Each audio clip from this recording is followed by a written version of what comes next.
So for the second video in this chapter, I'm just going to go through some more function examples to hopefully give you, just more things to work with. Looking at a function which will compute your age based on the year that you were born, the month you were born, and the day that you were born. But in order to make that computation, we actually have to know what the current date is. So I'm importing a Python package called datetime, which I found through that wonderful thing Google, and how to use it. So inside of age, first we have to, come on PyCharm, quick give me pop-ups.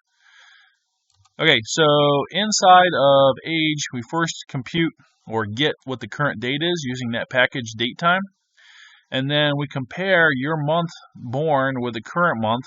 And if it's less, then you've already had a birthday this year, so this is your age.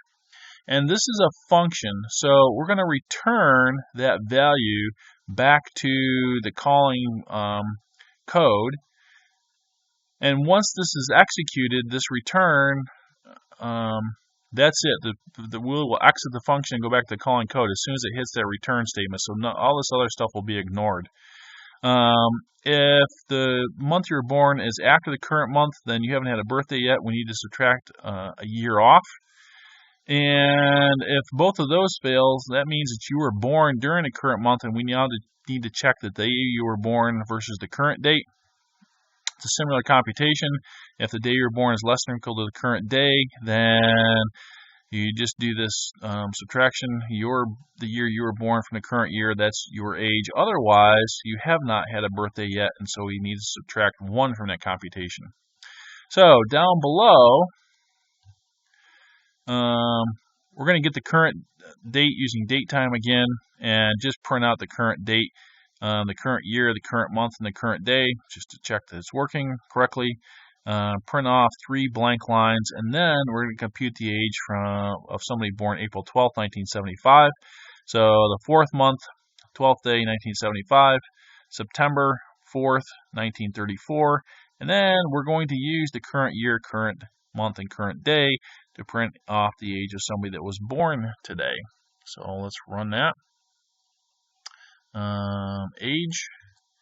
And we'll run age, and we will find out that today is September 8th, 2014.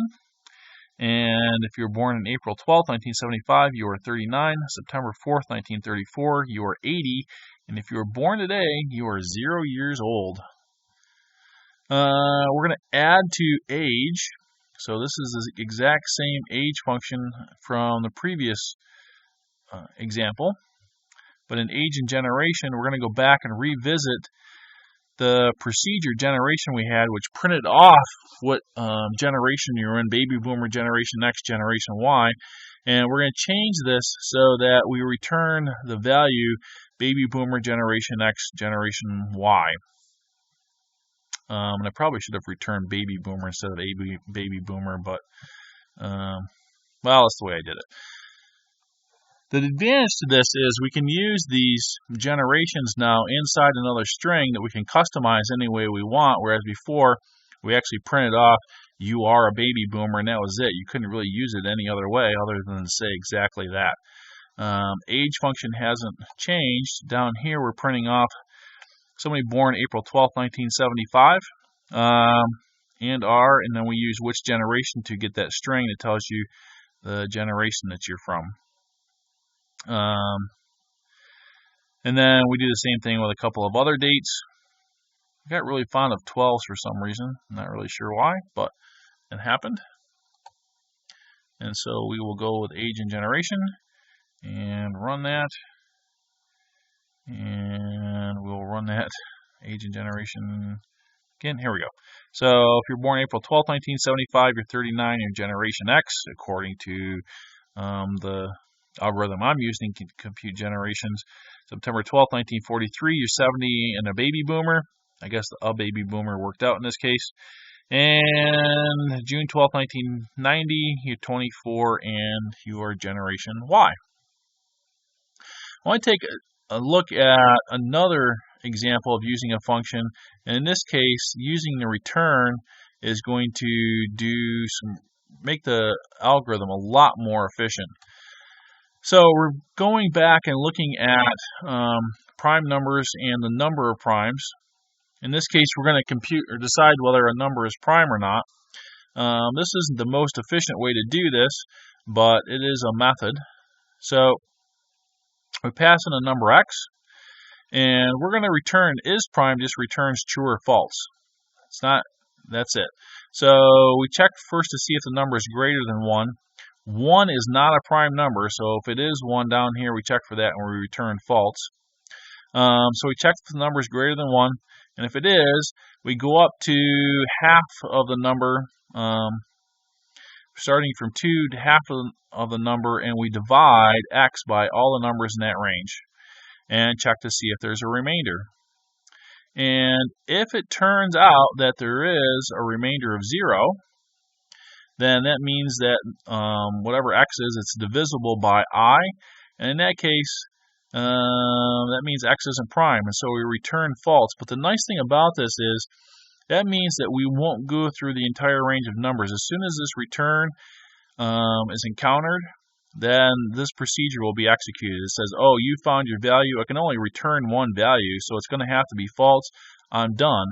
So if you, for example, passed x into x equals 1 billion into is prime, then in theory you could be checking 500 million numbers, but you won't, because as soon as it takes 1 billion and divides it by 2, it's going to find out that 1 billion is divisible by 2, return false, and you're done that quickly, instead of having to go through 500 million iterations of this range. Okay, so now the other nice thing about this is, in this case, if we make it all the way through this and we haven't encountered anything that will divide into x, then this will execute and nothing will happen.